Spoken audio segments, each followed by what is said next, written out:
cepat. Siti Khadijah, kalau suaminya lagi ada masalah, dia itu memberikan solusi kepada suaminya. Kenapa Ki Mas? Kenapa Ki sayang? Kenapa Ki ayah? Ada begini, oh begini jalannya. Hari ini maaf cuma sekian saya dapatkan. Apa kata istri yang soleha? Ya kita bersyukur karena hari ini cuma itulah rezeki yang diturunkan Allah kepada kita. Bagusnya ada istri yang sekarang sebagian suaminya sopir taksi, pas balik berapa orang hari ini? Bagian 200. Ini memang kau itu sudah 10 tahun kita nikah, dan pernah kasih kawan banyak, dan pernah kasih nyaman-nyaman kan? Dan dengan suaminya apa itu yang artinya itu anak 10 anak mas nggak pernah nyaman? Apa artinya itu? Nah ini nih mengingkari kenikmatan yang Allah berikan kepada kita. Pernah beristri tak? Dikasih amplop langsung marah-marah, dikasih rezeki banyak sedikit marah-marah. Kalau begini cerita sanggup ganti juga, ganti. Jangan lagi batalnya, ganti orangnya diganti. Iya, orang seperti ini tadi sahabat kata Allah, la in syakartum la azidannakum wa la in kafartum inna azabi lasyadid.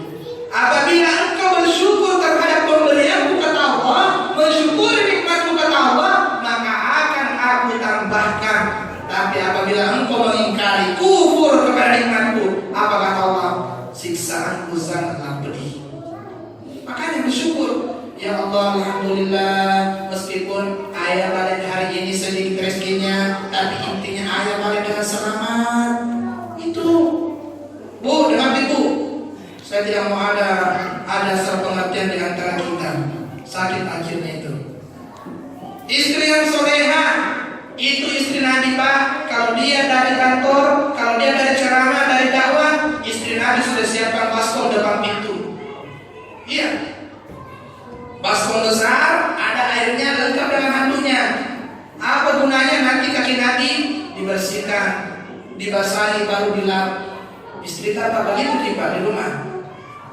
Bang, apa kamu jadi tak bang? Kalau dia sedikit macam mau lihat juga baskom tuh.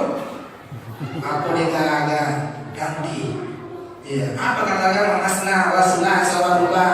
Apabila kau tidak merasa nyaman dengan satu, tambah 2. Tidak bisa nyaman 2, tambah 3. Tidak bisa 3, tambah 4. Tapi katanya adil Ki. Yang sekarang susah poligami sunnah nih. Iya, oke, siap. Poligami sunnah, tapi ada syaratnya. Sunnah itu ikuti Nabi. Nabi di antara 9 istrinya cuma 1 yang gadis. Nah, yang mau poligami silakan cari janda tua. Iya, Nabi itu masih demi bedina Nabi tanah darah. Yang lain itu yang 8 itu toma-toma janda.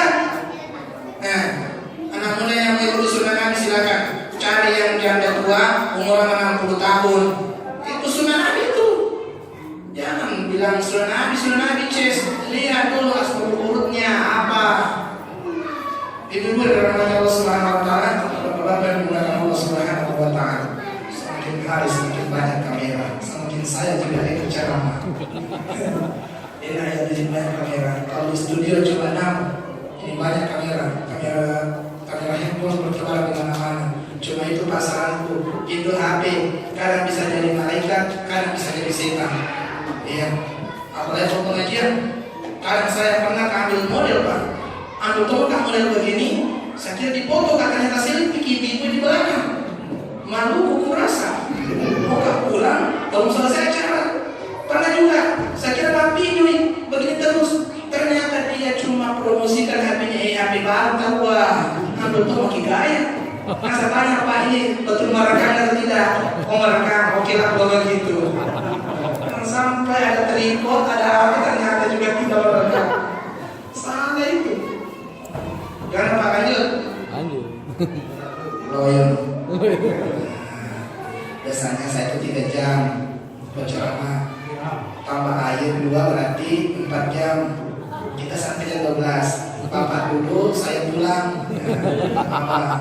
Insyaallah. Bapak, kita harus seperti Nabi. Janganlah kita mencontoh Nabi, jangan seperti Nabi. Mencontohi Nabi itu adalah akhlak yang baik. Nabi itu lemah lembut, bertetangga pun dia lembut. Nabi tetangganya bukan orang Islam. Nabi tetangganya itu orang Yahudi.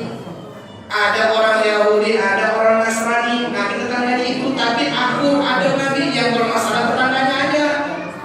Setiap subuh Nabi dilempari oleh orang Yahudi. Buka pintu, kena ranjau. Ranjaunya busuk. Apa kata yang kotoran itu, kotoran manusia. Dirempet, Nabi takwa. Kau subuh rempet karena wajuna. Nabi tidak marah. Andai kan ini, oh cemara kau ini. Iya si tamu, kalau kita turun ke rumah kita, untuk bukan kita. Nabi tidak marah, Nabi tidak marah. Nabi balik ke dalam kembali, ganti jubahnya, kembali sholat subuh ke masjid. Subuh esoknya kena lagi Nabi. Andai kan itu kotoran wangi, tak apa ini baru kotoran nenek-nenek lagi. Tidak baru. Dilempar Nabi, apakah Nabi marah? Tidak, ini sudah 2 kali. Ya.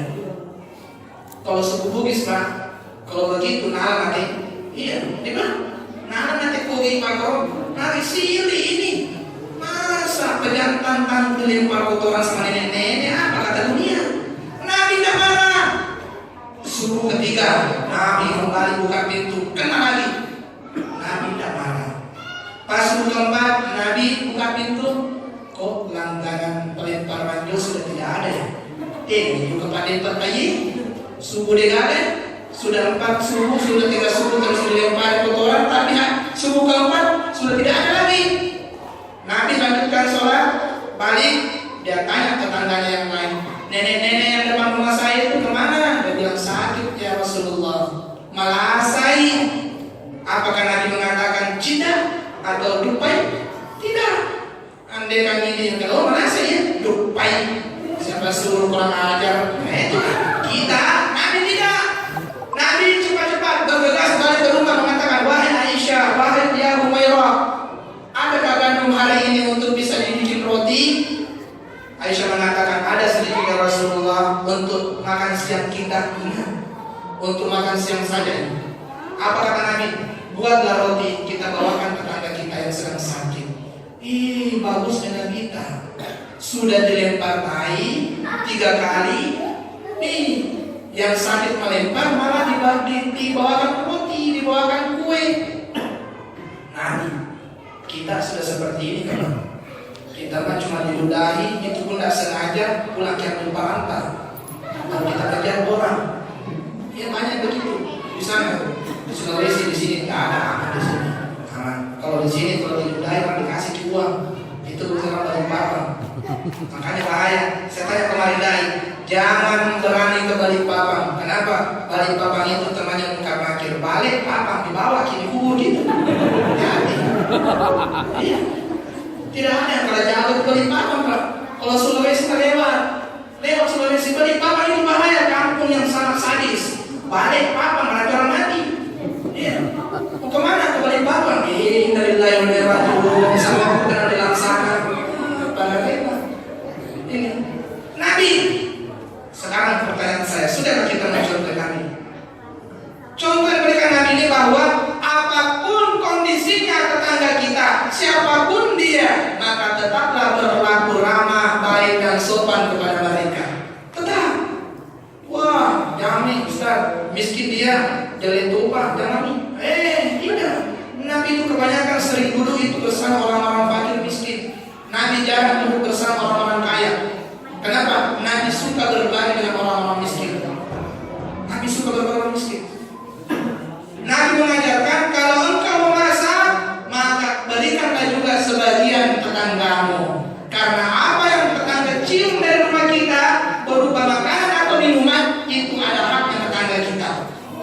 Makanya Pak, saya dinaikin nanti kalau musim durian, kalau beli durian jangan bawa sampai di rumah tak, makan di jalanan saja.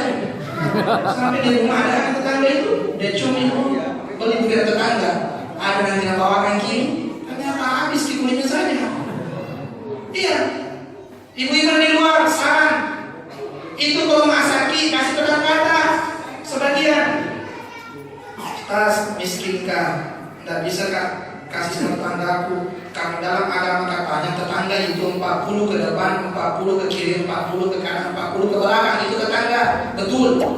Namanya tetangga tadi 40 keliling, itu tetangga. Ya nanti kalau pulang kipas itu di rumahnya tetangga, 1, 2, 3. Oh, tetangga aku ini sampai di sini. Oh, 40 ke sana tetangganya si Anu. Nah, bukan aku ini. Itu caranya gimana? Ustaz, uangku cuma 2.000. Jangan pusing. Itu agak gampang. Jadi Ustaz 2.000 tapi bagaimana caranya dibagi-bagi? Coba banyaknya mau dikasih ini. Nah, saya kasih kisaran. Beli Indomie instan, ya, 1 bungkus, baru simpan di dalam drum, tambahkan air sekian ember, baru tambahkan garam. Airnya kasih tetangga, minyak baru kita makan.